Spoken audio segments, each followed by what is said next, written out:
decided to use this title and to talk about the interrelationship between science and God, or science hyphen God, because I found two books on my shelf a while back that had been given to me by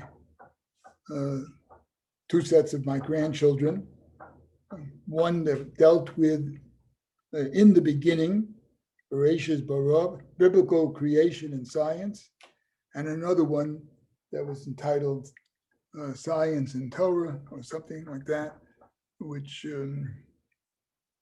prompted me to say that maybe it's not a bad idea to review with people and myself the relationship between science and Torah,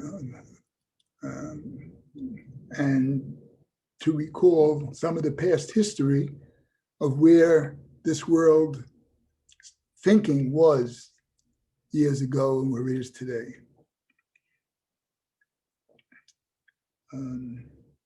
The amount of actual science that you have to know to appreciate some of the things I hope that we're going to hear, that you're going to hear, and I'm going to say, is minimal, but you should be familiar with some of these concepts from the days when you were in elementary school, high school, and college, which was probably just 2 or 3 years ago. And these ideas we're just going to review again on the surface, so that when we hear these names, it'll maybe conjure up what they contributed to our understanding of the world. I may even perform an experiment or two in front of your eyes that you might have seen years ago.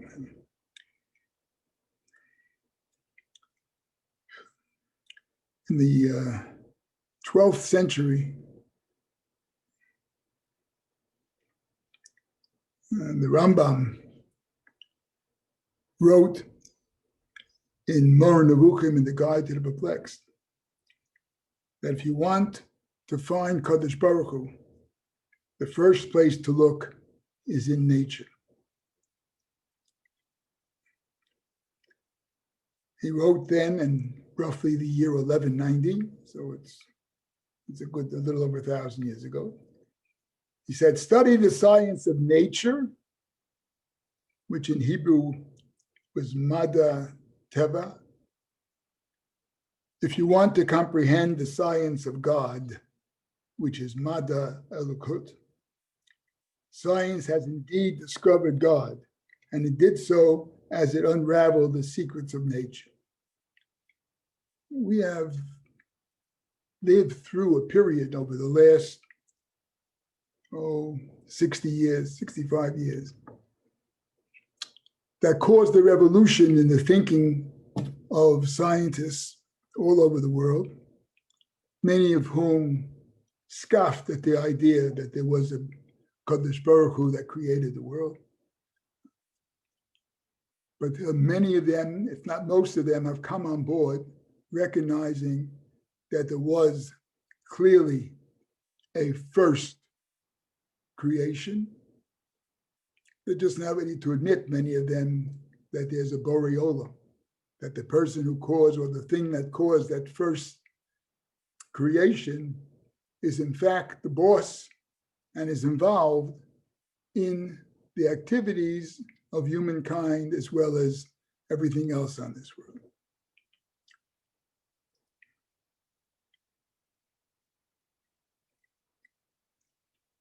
Just to go back a little bit in history, Aristotle was around about 1,000 years after Matan Torah. So Aristotle observed the world as a philosopher scientist. He wrote much, as you know. He wrote on physics, he wrote on biology. And he perceived that the world is more or less in a constant state. You cannot create anything from nothing. And therefore, whatever we have in this world, according to Aristotle, was always there. And this led to the model of the eternal universe. Don't ask me where it started from, because it was always here. And I have no knowledge of what happened before. And that's because he felt you cannot create something from nothing. And that was picked up by many. It made sense. Can't create something from nothing. Therefore, if we have something here, it was always here, because you can't create it from nothing.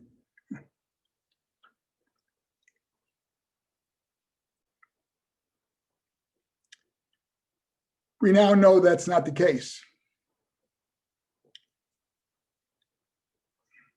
In what turned out to be a rather amazing change of events,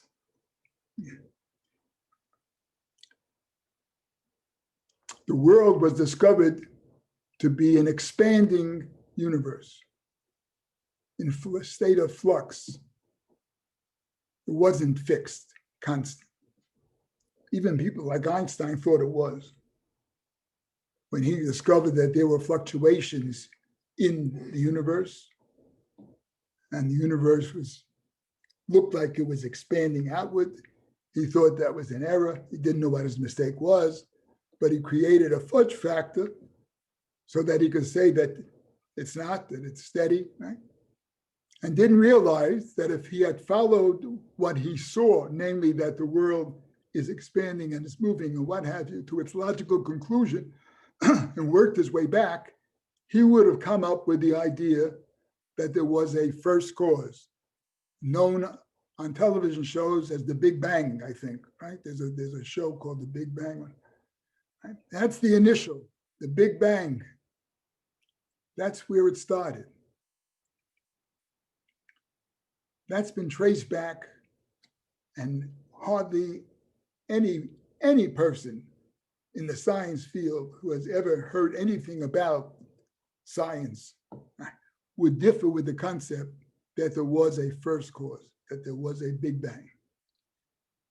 One of the classic works on describing the Big Bang is written by Professor Weinberg, and it was called The First 3 Minutes, because everything that we have now, the forms that we have now, right, all come from that very first three minutes after this Big Bang took place.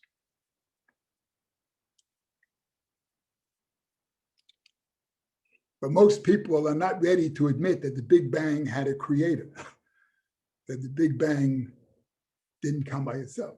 They don't know how to answer the question of how did it happen that we had this Big Bang, and where did the material for this Big Bang come? Actually, that would be the greatest Big Bang, Grandpa. Huh? Yes. When people realize it, it'll be the greatest Big Bang of it all. Yeah, okay, here we go. Tatalo, my grandson in Israel, who's an archaeologist now. You have to mute yourself. Okay.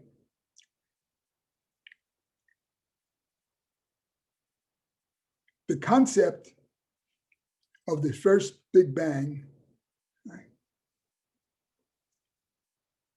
that leads to everything that follows afterwards in terms of the creation, in terms of everything we know about in this universe, right, flows something like this. There was this great explosion, enormous amount of heat. We can't even conceive of how much that energy was involved in that first bang. Right? So much so that nothing could combine. Right? There wasn't time for anything to grow or to become anything other than energy. Remember that subsequently, back in 1915, which is quite a while after the first bang, right? Einstein taught us that energy and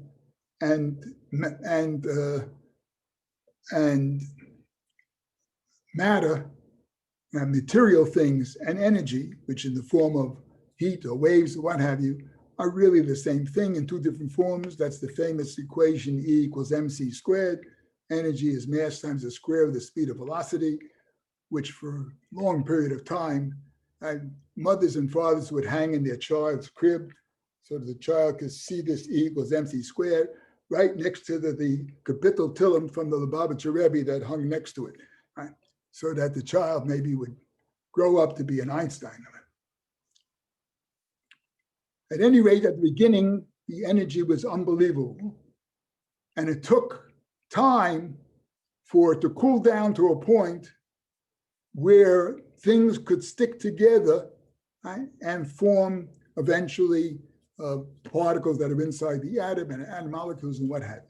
How much time did this take? A fraction of a second at the beginning. That's all discussed by Weinberg in his first 3 minutes. It didn't take long for this to happen. However, it didn't take long for something to happen, or did take long, depends on where you are viewing from. Where are you measuring from? As we will eventually discuss, not today, in the next class, next week. Right? It turns out that it works out fine that what we thought, what the Torah says, is 6 days, could very well have been somewhere in the neighborhood of 14 billion years. And those numbers have been checked over and over again in the last 30 years, the last 30, 40 years, by many, many different people. And nobody is disagreeing with them anymore. So we have to justify how it could be 6 days and still be 14 or 15 billion years. That can be done. Right? Fortunately, some of the work by Einstein, most of the work by Einstein, leads us in the right direction to get. I'm going to get there.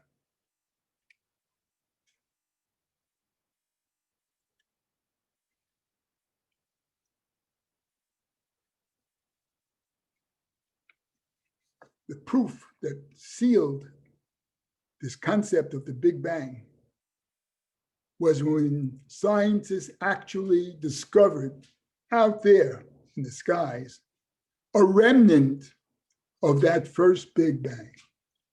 That is some energy that's out there that still was from the original Big Bang. It was in the form of an electromagnetic wave, which is sort of what a light wave is, right? It was always a big machlokas. Is light a particle or is it a wave? Right? Double slit experiment. There were experiments that showed that it was a wave. And eventually there were experiments that showed it was a particle. The bottom line is we're not sure what light is. But nevertheless, there was a remnant of this radiation that had to be out there because the world is sort of curved, right? So that things come around and return in cycles. And there's a way to pick up this energy. In 1965, that's not too long ago, right? A couple of scientists actually measured this remnant of radiation that's left over from the first great Big Bang. The scientists, Arno Penzias and Robert Wilson, they picked up this echo, so to speak, of that first Big Bang of creation and measured the wavelength of this particular radiation, which agreed exactly with what it would have been at the time in which the Big Bang took place, for which they deservedly won a Nobel Prize. There was a third scientist that was involved in some of the work. He couldn't get the Nobel Prize because unfortunately he had already died. And the rules of Nobel Awards are you can't give one posthumously. So he didn't get his Nobel Prize. But at any rate, I believe actually that Arno Penzias is one of a member of the tribe. He's one of ours. But anyway, they discovered this, a radiation of the size of about 3, equivalent to a temperature of like 3 degrees Celsius or something. They're very close to absolute zero. But they measured it, and it was precisely what had been predicted would have been the signal that would be still out there traveling around the world. And that cemented the Big Bang Theory. So that leaves us with the task of trying to see what that leads to in terms of 15 billion years versus the 6 days. Now, there have been previous attempts by Gedolim to try to justify or to equivocate, if you will, or equalize the 6 days and the 13 or 14, 15 billion years. One concept is, of course, that when you see days listed in the first chapter of Bereshis, right, we have a problem. On the very first day, the day ends by Erev, Vayivoka, Yom Echad. Right? There was evening, there was day, the first day. Now that's already problematic, right? Because you can't have a day without a sun. That wasn't around until, right, the third or fourth day that we got a sun out there to be able to measure time today. What does that day mean? Furthermore, you have to understand that you can't measure any time before the Big Bang, because without a material in the universe, without anything here, time has no meaning. Time has only meaning with regard to things that are here, tangible items. Right? So the question is, what is the Torah telling? What is God telling us? It does say Yom Echad instead of Yom Rishon, right? I mean, something special about the first day, obviously. And the same thing happens the second day, the third day. These are days. It says it's days and days, but there's no sun out there. There's nothing. How do you measure the day?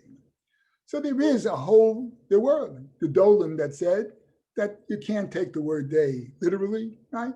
It means it was some kind of a time period. And in that time period, certain things happened, and it could just as well have been a time period that was a couple of billion years long, right? Well, could be justified. Unfortunately, some of the great Gedolim that we adhere to and that we follow regularly, like Rashi and the Ramban, say, right?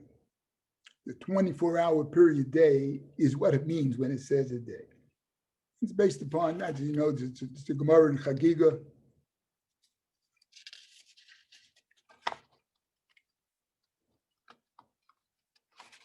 Gemara in Chagiga.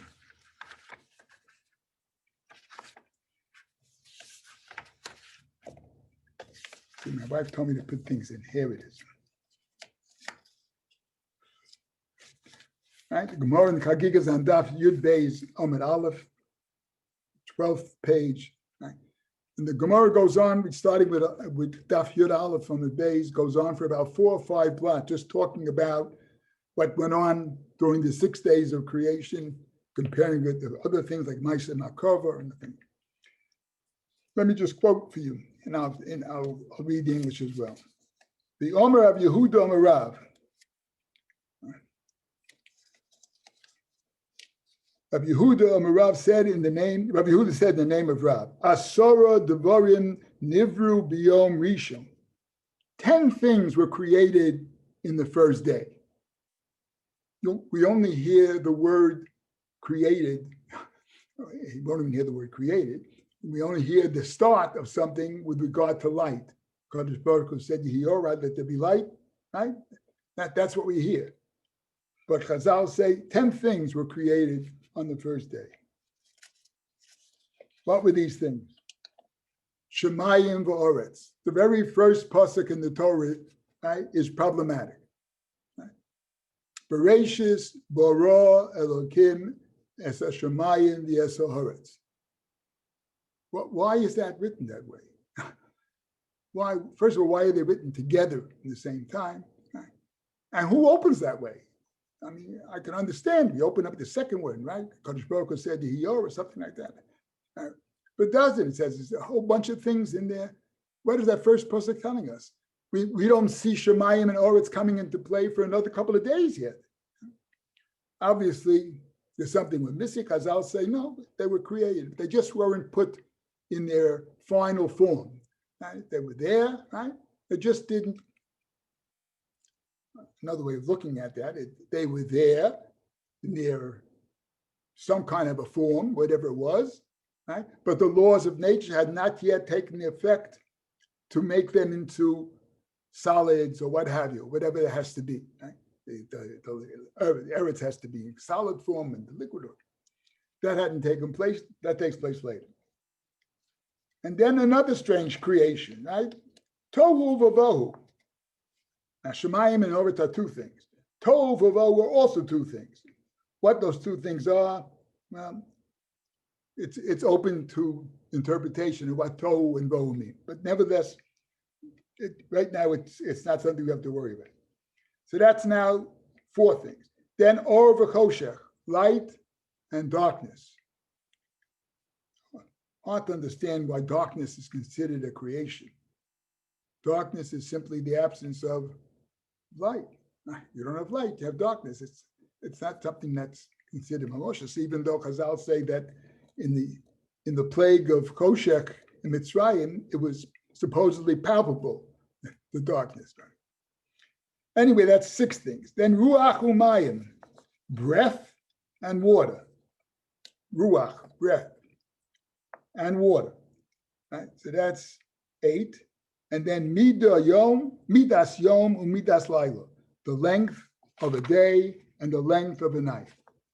On that comment, Midas Yom, Midas Laila, Rashi says right away that there's a 24-hour period, right, in the day, right? The time span of day and time span of night always runs when one is larger or one is smaller, right? If the daytime is longer, the nighttime is less. But together always make up exactly 24 hours. The Ramban concurs, as do many other Rishonim. So we have already two concepts. One says that the days don't mean days, right? They mean epochs or periods of time, which could very well be these billions of years that Darwin said it takes for things to come about, even though now you couldn't find a scientist anywhere that says that Darwin's theory is completely correct. You won't find anybody. They've never found the right kind of fossil that takes you from one type to another type.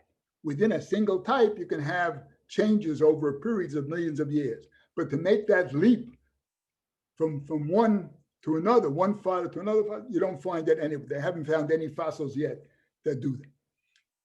Nevertheless, that's one shita. Epochs of the days.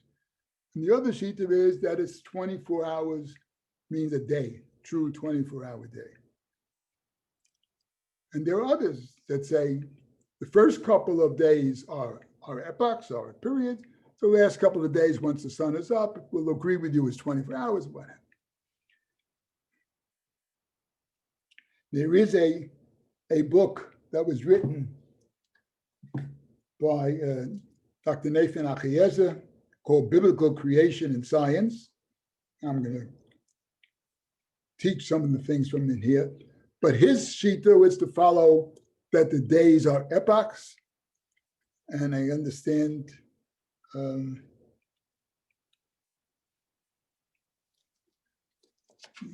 forgot who it is, but there's somebody who also wrote, a well-known Rebbe, who wrote and said the same thing, and that's what it follows. But that the days should be put in quotation marks, that it's not a real day, it's an epoch or what have you. He's a physicist, and he's also a Talmud Chacham. He's got sneaker or what have you. And then there's another book, is The Science of God by Schroeder, which was a very famous work done now about 20 years old. Very famous work. And he, of course, follows the Shitas Rashi and the Ramban that it's a 24-hour day. And our task is to see how a 24-hour day fits in with billions of years. And eventually we'll take a look at the chart and we'll see what happened on the first bit, second and third days.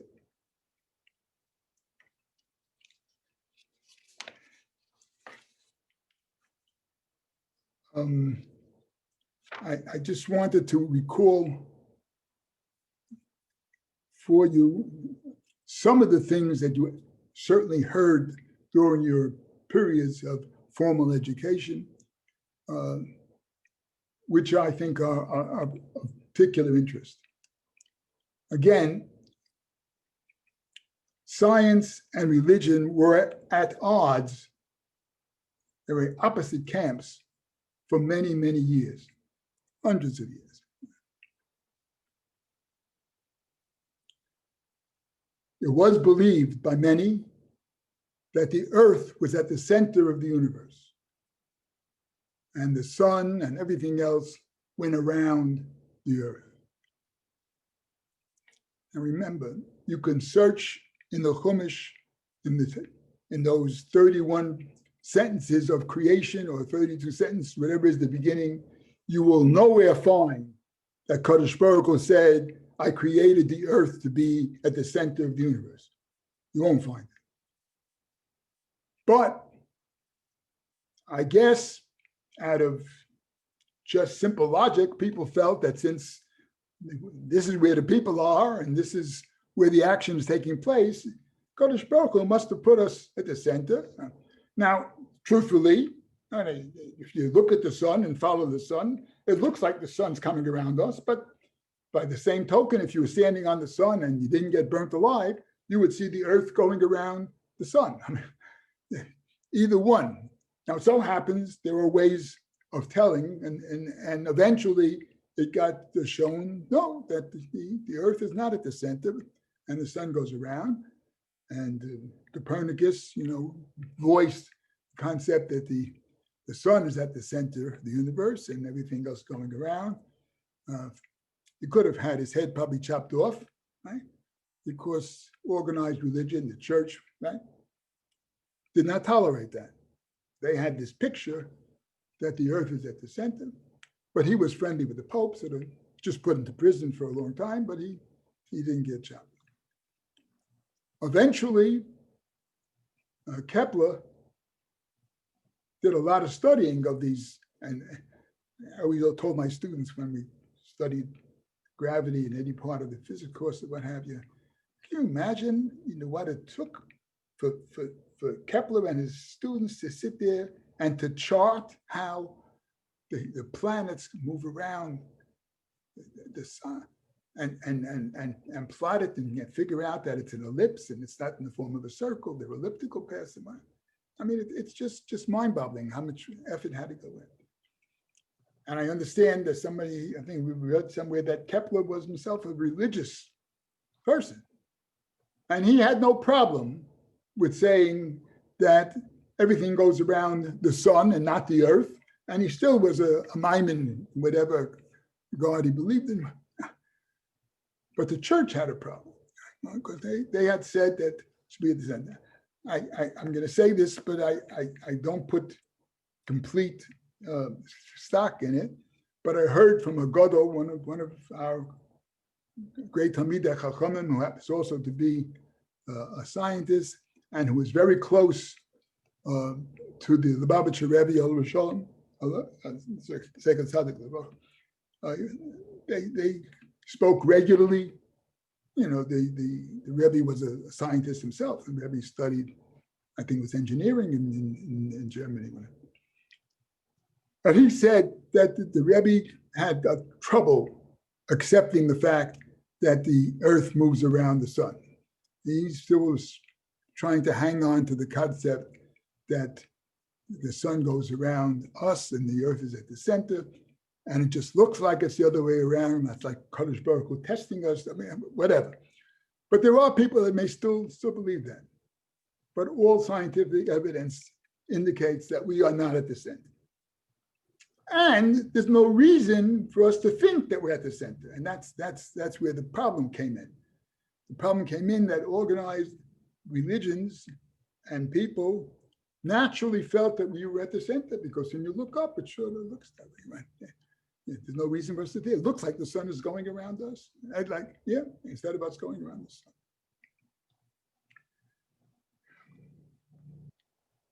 So there was that problem. Now that's been mitigated. I mean, nobody disagrees anymore except some people who may be living in a cave somewhere who still believe that the earth is at the center of the universe.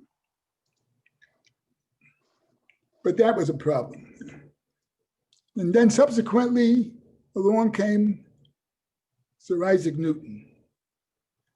Now, Isaac Newton was evidently a very, very, very bright man, also a religious man. I think somebody pointed out that there was evidence that he used to keep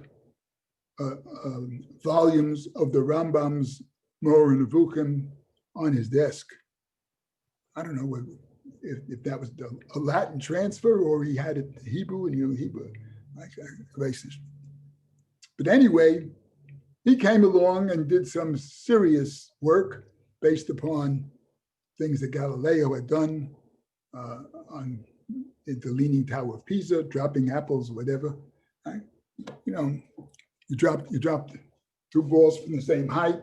See if you can hear. Can you hear me? See if you can hear this double sound or one sound. You should have heard just one sound, right?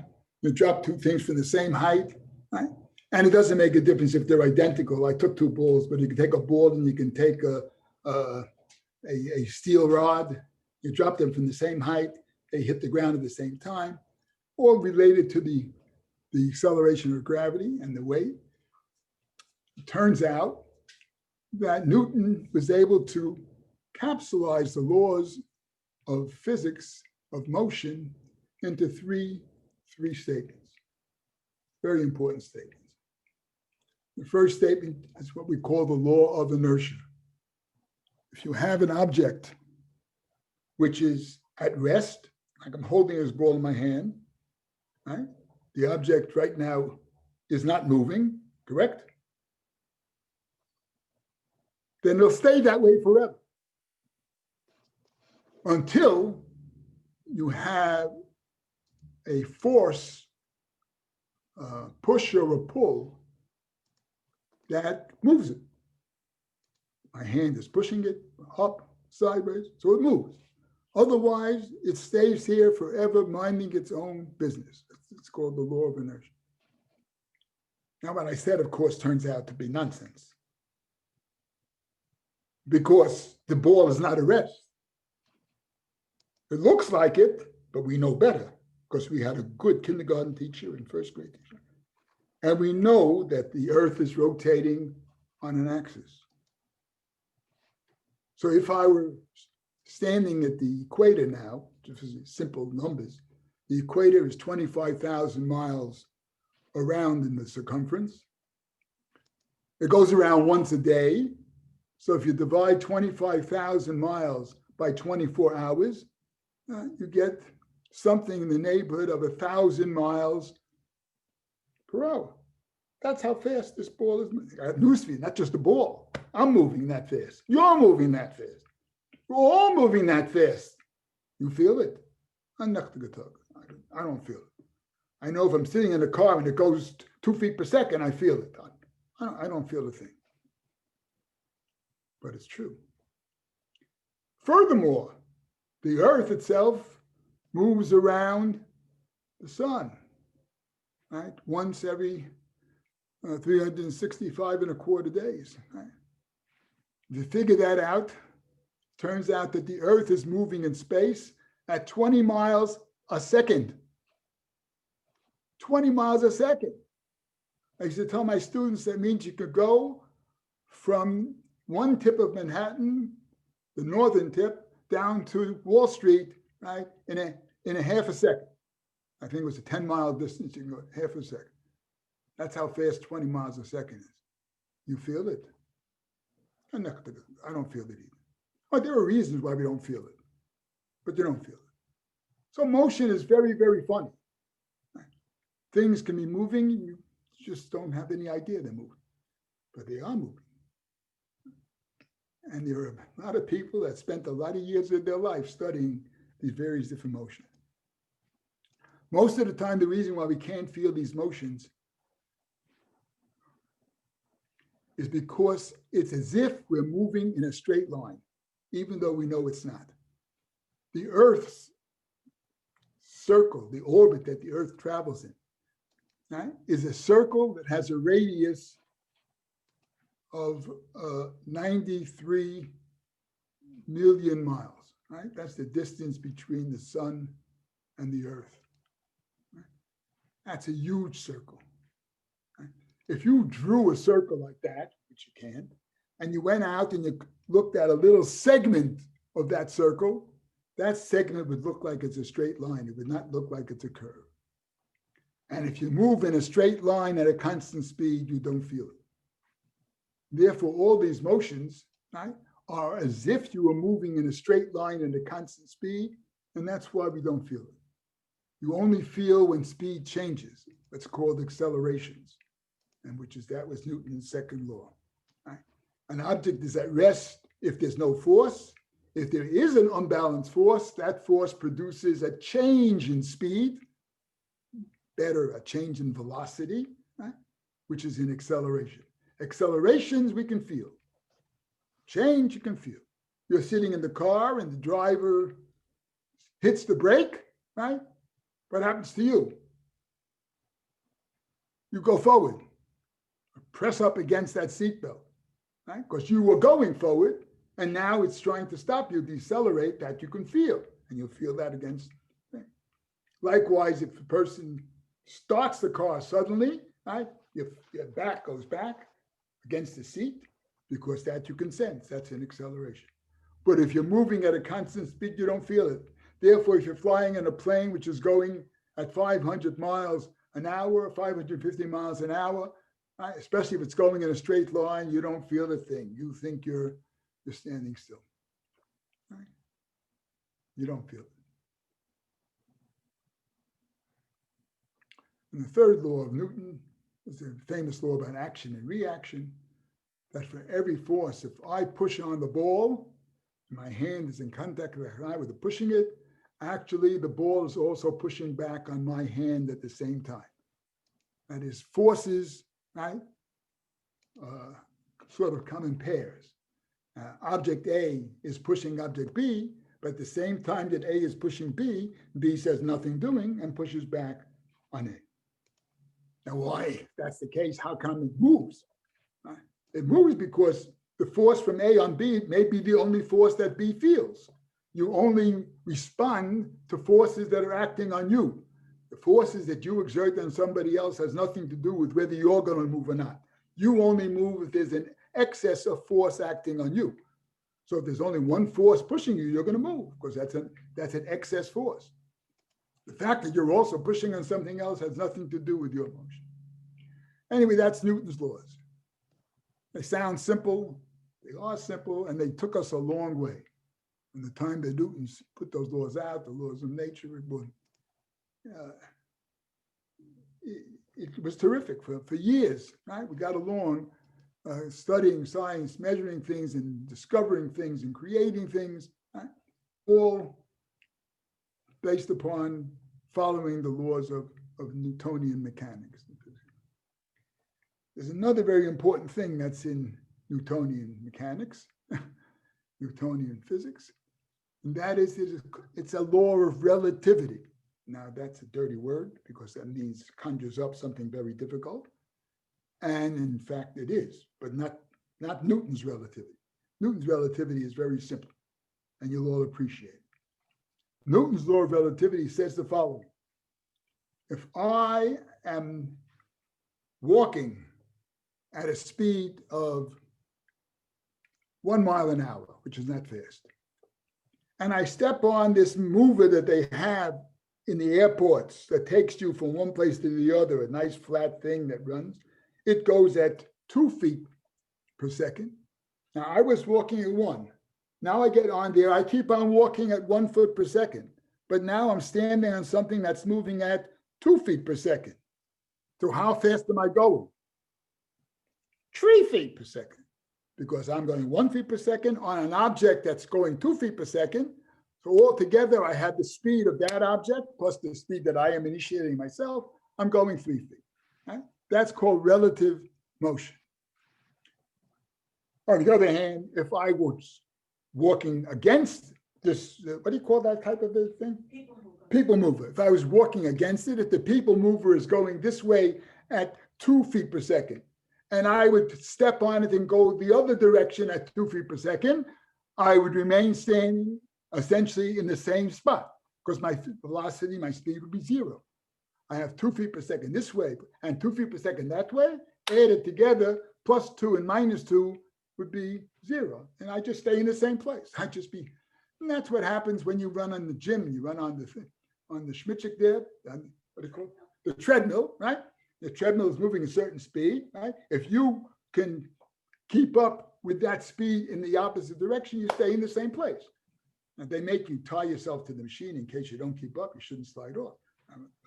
But that's the simple relativity principle in Newton's physics. When Einstein came along in 1915 and gave us.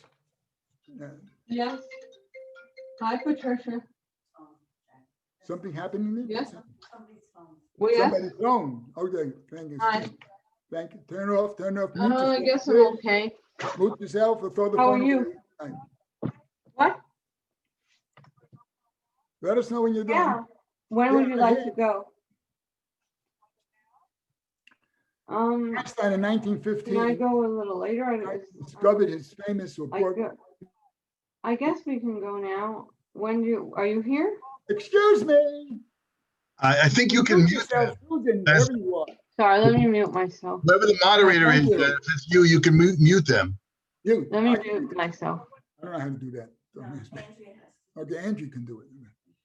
Hey, Newton's theory of special relativity, 1915, which changed the world, but he didn't get the Nobel Prize for that.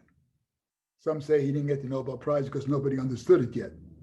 In 1921, he got the Nobel Prize for what he did in 1905, which was discover the principle behind the theory behind the photoelectric effect, which we're not going to be discussing. But he never got a Nobel Prize for the theory of special relativity, nor for the theory of general relativity, which he published 2 or 4 years later, I forget the number, right? Special relativity, right, taught us essentially something about time and motion. And that's going to lead up to, again, to what general relativity has to say about creation. If you are moving at a nice, healthy speed relative to the speed of light, now light travels, very quickly. Light travels at 3 × 10⁸ meters per second. In English, that's 186,000 feet per second. 186,000 feet per second. That's how quickly light travels. It has a finite speed, not infinite. Which of course means, and this is very important, that if I go outside now and I take a nice look at the sun and I say how beautiful it is, and I want to make a bracha, I really have to think 2 or 3 times. Because for all I know, the sun's not there anymore. The sun may have disappeared. And I won't know that for another 8 minutes, because it takes 8 minutes for light from the sun to reach the earth. It has to travel 93 million miles at 186,000 miles per second. You do a cheshbon, it takes light 8 minutes to get to me from the sun, which means when I see the sun now, I'm not seeing the sun now, I'm seeing the sun what it was 8 minutes ago. So for all I know, it's not there anymore. It's not there anymore. Maybe I'm going to make a bracha. Make a bracha. I know some aspirations or something. I always used to say, when I saw the discussion Kadosh Baruch, I think, said to Avram, go outside and look at the stars, right? Now you can't count the stars, so you won't be able to count your children, something like you can't count the stars because you don't know which ones are there and which ones are not there. When we look at the sky at night, we are looking at things that are millions and billions of miles away. The light is first reaching us now. That light started out a long time ago. For all we know, that star is blown up already. It's not there. It's gone. Right? So how can you count them? You don't know which ones are there, which ones are not there. Sand, I can count, right? The sand on the beach, if you want to count the sand, those particles, they're not really going, they don't disappear. But the energy that you have, stars develop and blow up, that's a nova, a supernova, right? They go bye-bye. For all I know, they're not there anymore. All these things tell you that light is a very special thing. And that's why Kadosh Baruch Hu made it the first thing he created.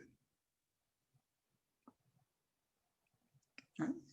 On the first day, right? Light. I always wondered, why did it have to be light? Why didn't you create first the earth and create the sun? And the sun, then you create the light, the sun should burn. I mean, why the light? Because light is an unbelievable thing. It's got so many properties, so it is so complex, and yet it's so simple. And you strike a match, you have light. But basically, it's complex. Is it a particle? Is it a wave? Is it a wavicle, which was a name that was coined in the 1920s? That light should be called a wavicle because it's part wave and part particle. We don't know which. We don't know which of its properties it's going to exhibit. It's so smart that if you design an experiment that can only happen with a light wave and not with a particle wave, then it'll happen with light. If you design an experiment that can only work if it's a particle and not if it's light wave, it'll still work with light. Because light's smart. It can tell in advance as it's approaching this equipment, you're trying to fool me, right? You think I can do it either way. I'm a wave, I'm a particle. I don't have a problem with it. It's almost as if it had a mentality, or it's almost as if that there was something behind the light, right? Who was a creator and who can make these things do what he wants. So that's the first day. We'll have a lot more to say, I think, about that when we go through the sequence of the days. There's another very important thing that the Rambam said. The Rambam was unbelievable.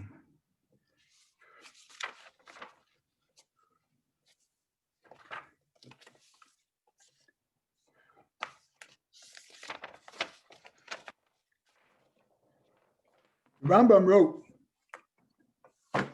something which I think is clear. Conflicts between science and the Bible.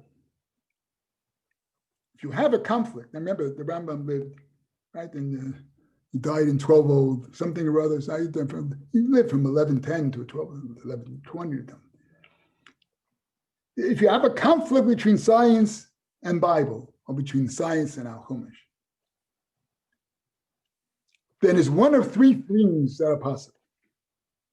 One, you don't really fully understand the science.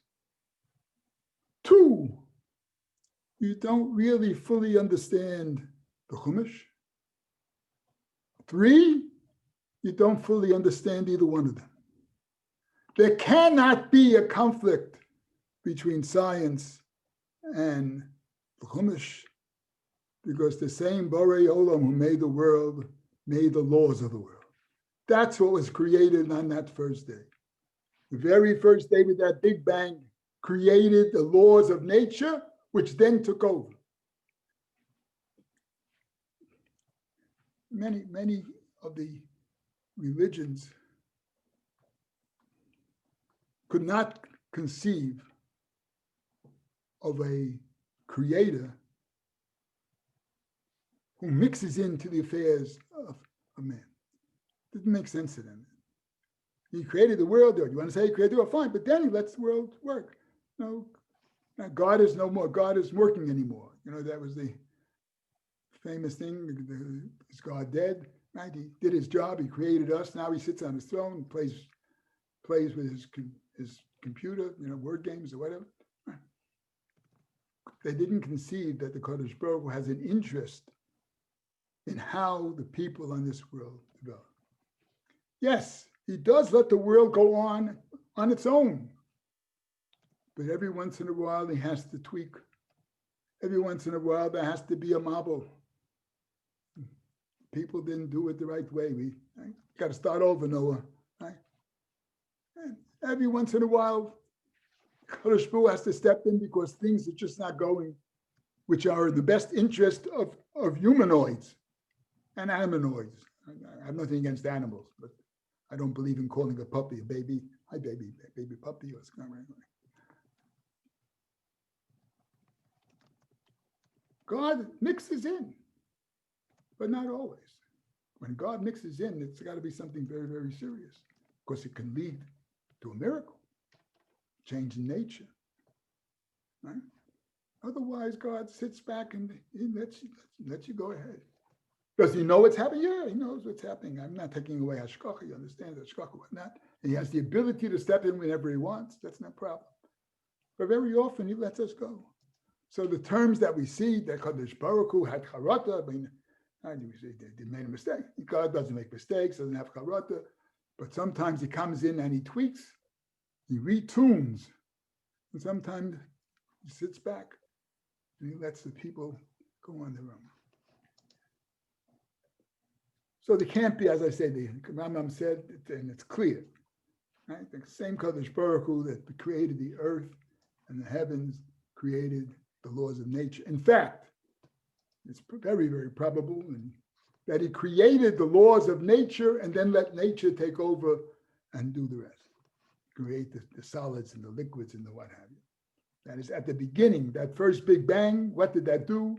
That created the laws of nature with a huge amount of energy to start with, right? And let it take its course. And its course has led us to here, obviously.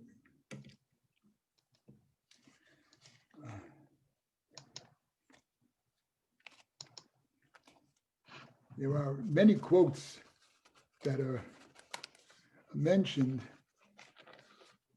in these texts, which we'll probably get around to mentioning them, from leading scientists, as I say, who over the last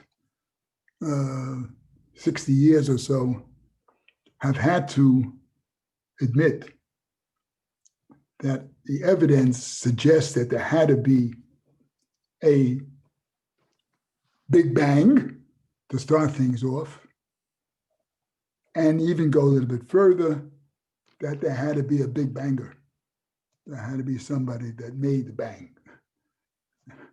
It didn't just happen by itself.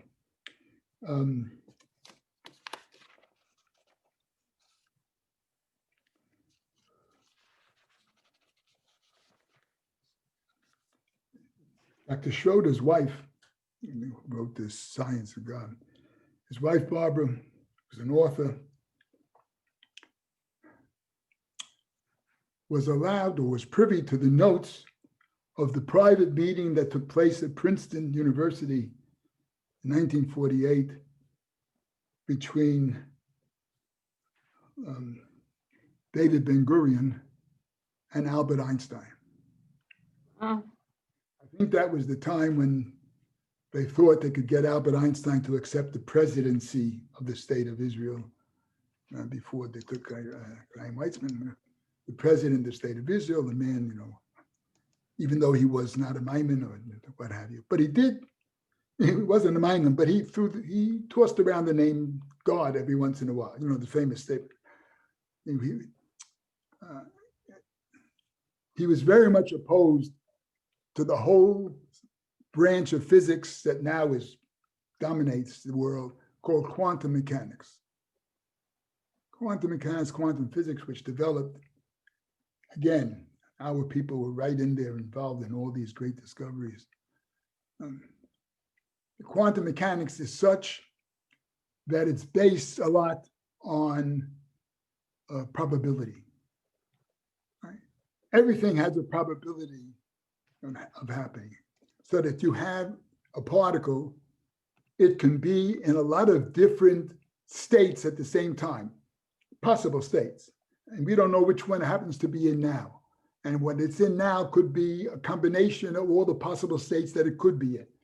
So everything sort of happens with by probability.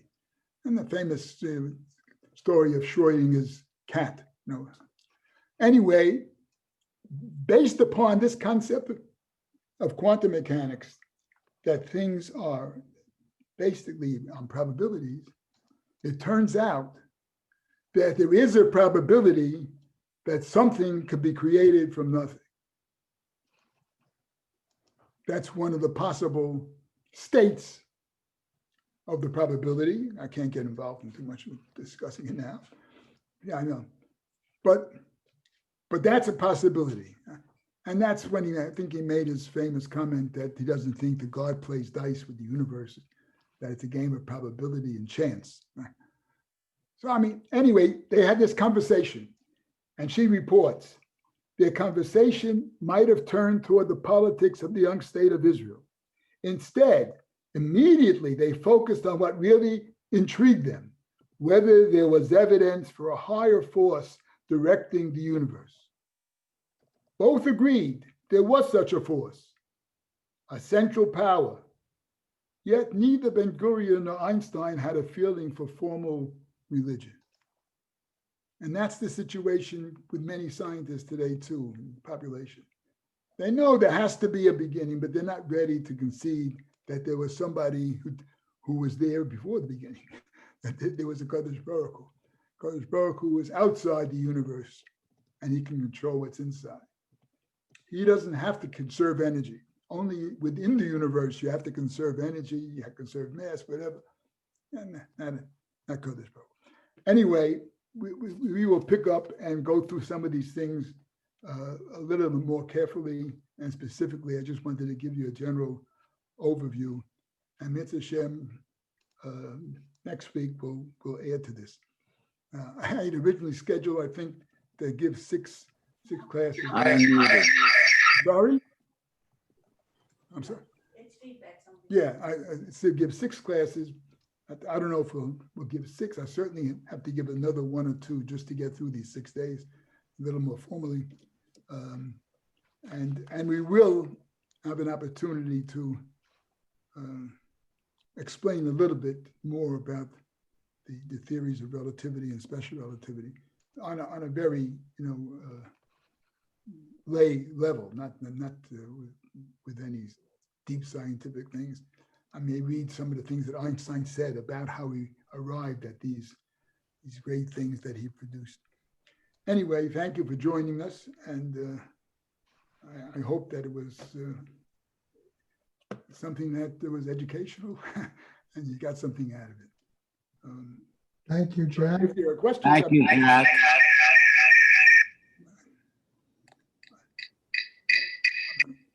if you unmute yourself, can I hear you? Do I have to do that? No, you can do your own, right? I don't, huh?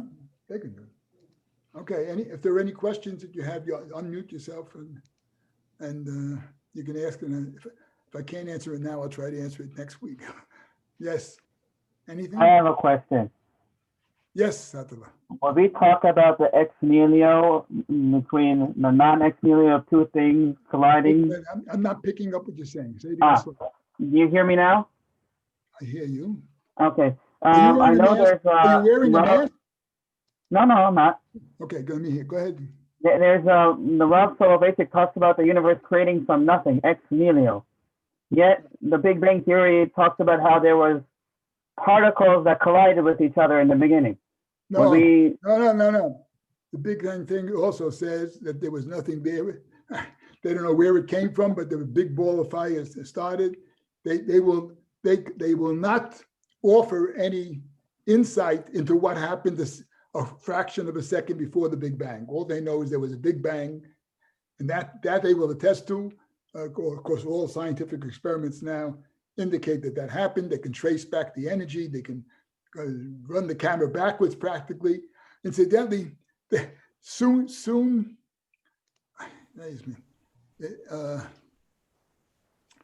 yes, soon after, I think it was Aristotle, soon after, or maybe it was Copernicus, I forget where, but at a certain point, somebody went to figure out the age of the universe once it was determined that it started somewhere by going through all the years in the Bible of how long this one lived and this one lived in.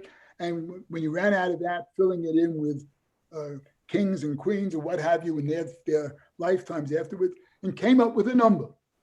At that time, the number was the October something, October 13th, right, in the year 4000 something BC, whatever. Came up with an answer. And then somebody else did the same thing, didn't like the way this first guy did it. And he did it, he came up again. I think it might have been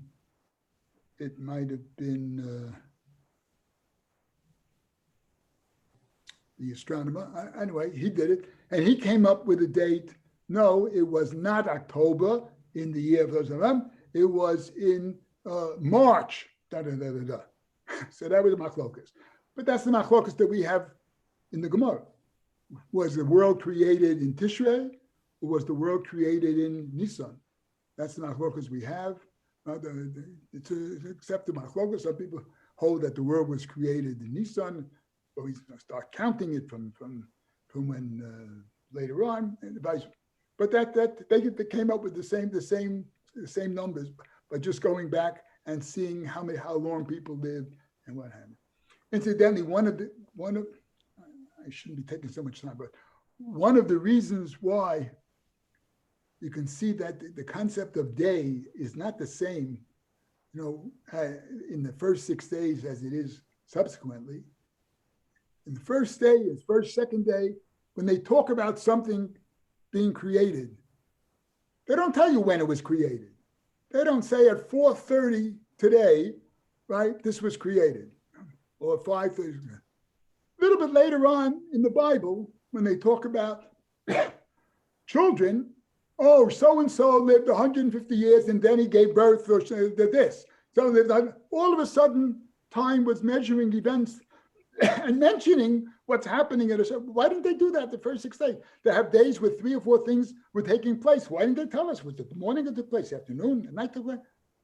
When they wanted to say, no, it's just that day. All we know is all these things happened today, but when they happen that day, because it's not that kind of a day. It's not a day that you can associate specific things with specific time. So that was one of the reasons why they went to this concept of epochs instead of specific days.